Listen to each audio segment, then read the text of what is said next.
hari ini tanggal 16 April 2021. Lanjutan tentang jodoh itu berasal dari rumah. Maksudnya bukan kita menikah dengan sanak saudara yang ada di rumah, bukan menikah dengan ayah atau ibu gitu. Tapi agak ngeri nih, karena bagus sih buat yang belum menikah. Di bawah alam sadar kita itu akan mencari sosok yang seperti ayah atau ibu kita. Contohnya dalam cerita yang saya lakonkan di sini, Ibu Mawar alias Ica menikah dengan Pak Mawar. Itu di bawah alam sadar dia mencari sosok seperti ayahnya si Ibu Mawar begitu loh. Jadi mertuanya si Pak Mawar gitu. Cuman berbeda fisik. Nah, begitu juga kalau yang cowok, misalnya cowok itu biasanya akan di bawah alam sadar atau sechemistry mencari yang cocok, figurnya seperti ibu gitu. Di bawah alam sadar seperti itu. Bagaimana? Itu kebanyakan dari yang sudah saya pernah dapat atau pelajari, diberikan informasi melalui semacam acara seminar seperti itu gitu. Kenapa di lakonnya ini juga saya sebutnya dengan nama Pak Mawar, bukan namanya Budi atau namanya Rudi atau Bambang gitu.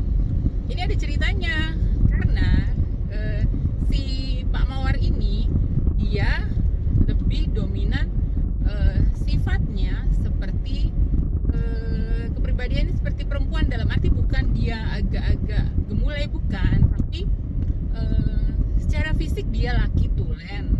Tapi untuk yang kayak seperti pekerjaan, seperti kebiasaan, itu dia lebih pribadinya lebih ke arah feminin gitu.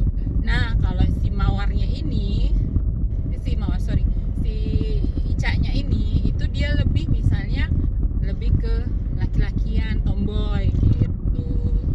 Jadi kenapa dibilang jodohnya itu dari rumah gitu? Karena kita secara nggak langsung melihat figur orang tua yang ada, kita lihat dari kecil hingga besar. Bagaimana dengan yang di panti asuhan? Nah, dia akan membawa secara nggak langsung yang dia lihat di panti asuhan itu, entah itu dari pengasuhnya atau dari ibu yang milik panti itu, atau bapak-bapak misalnya yang bekerja di situ, yang dia terima gitu, dia terima dan dia serap seperti itu. Nah, bagaimana jika yang dilihat itu adalah contoh kurang baik seperti KDRT, suka main perempuan? Nah, itu yang kita sebisa mungkin hindarkan, atau kalau bisa diputus. Caranya gimana? Ya, sebelum menginjak jenjang pernikahan, sama-sama saling untuk terbuka, untuk mengetahui seluk-beluk keluarga masing-masing. Jadi ada di video sebelumnya saya sempat bilang, menikah itu dibutuhkan dua sosok wanita dan pria yang sadar bahwa mereka itu sebisa mungkin sudah meninggalkan luka batin saat mereka masih kecil hingga belum menginjak pernikahan atau perkawinan begitu. Jadi sampai sini cukup paham ya. Tadinya kalau sempat saya mau bikinin seperti kertas gitu, saya mau tulis gitu. Berhubung hari ini agak padat, makanya ini pakai kostum buat lomba Kartinian, bukan buat gaya-gayaan lagi, tapi karena jam terbangnya tinggi, jadi langsunglah saya buat aja gitu. Semoga cukup jelas.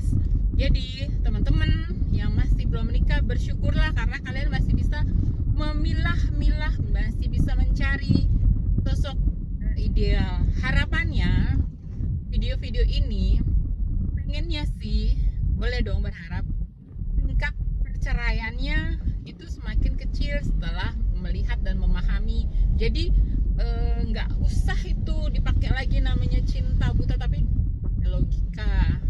Jadi hati-hati buat yang lagi jatuh cinta, karena masa promosinya setelah menikah itu cuman sekitar 3 tahun. Setelah 3 tahun itulah masa-masa hilang madunya. Begitu. Jadi ini pesan juga buat anak saya Georgia dan Hillary. Makanya jika memang video ini berguna buat teman-teman, buat referensi teman-teman, silahkan bantu share. Nanti saya akan jelaskan sedikit demi sedikit. Semoga cukup dipahami. Jika ada pertanyaan,